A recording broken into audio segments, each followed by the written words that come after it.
Air France, l'intersyndicale prête à un fort durcissement du conflit. Les syndicats d'Air France repartent à la bataille. Après 15 journées de grève pour les salaires au premier trimestre, ils se sont dit prêts jeudi à durcir le conflit pour obtenir gain de cause.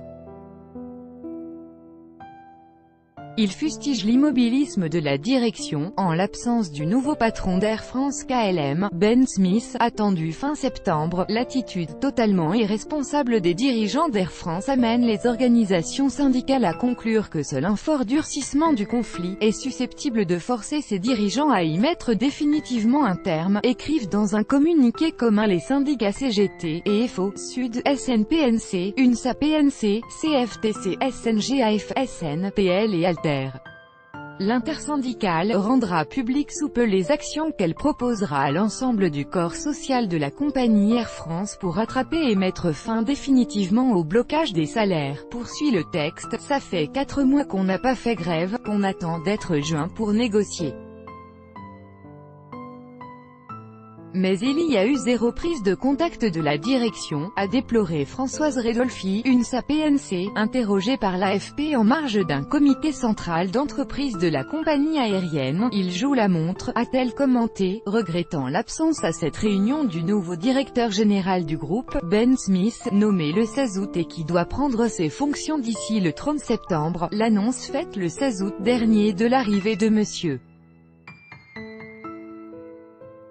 Benjamin Smith au poste de directeur général d'Air France KLM n'a absolument pas réglé la question du rattrapage de nos salaires bloqués de 2012 à 2017, a écrivent les syndicats dans leur communiqué, disant faire le constat amer qu'ils sont les seuls à qui l'on oppose l'absence du nouveau DG de la holding Air France KLM, alors qu'il est déjà nommé. Comme excuse hypocrite à l'immobilisme salarial, le conseil d'administration disait qu'il n'était pas compétent pour traiter de la question des salaires mais pour négocier celui de Ben Smith. Il n'y a eu aucun problème, attaque les Jérôme Borin, Sud Aérien, en référence à la rémunération du nouveau patron du groupe qui pourrait atteindre 4,25 millions d'euros, soit plus du triple de celle de son prédécesseur Jean-Marc Janaillac. Chez KLM, ils sont en train de négocier des augmentations.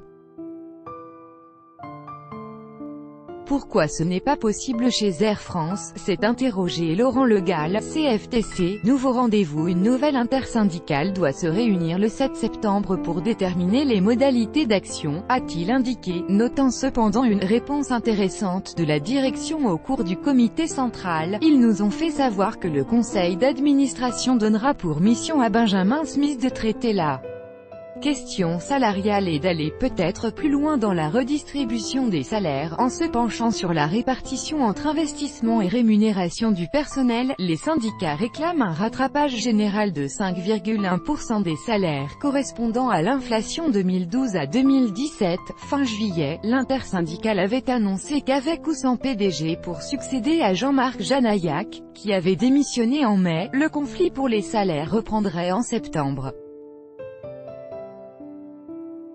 Le syndicat de pilotes SNPL avait surenchéri par la suite en menaçant de 15 jours de grève, si la négociation avortée sur les salaires ne reprenait pas. L'intersyndicale, composée de 9 organisations de pilotes, SNPL et Alter, d'hôtesses et de stewards, SNPNC, UNSA-PNC, CFTC, SNGAF, et de personnel au sol, CGT, et EFO et Sud, avait déjà mené 15 journées de grève entre le 22 février et le 8 mai qui ont coûté 335 millions d'euros au groupe.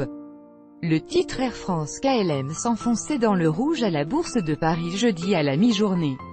À midi, 10h GMT, l'action lâchait 5,88% à 8,68 €. Depuis le début de l'année, l'action de la compagnie a perdu plus de 36% de sa valeur.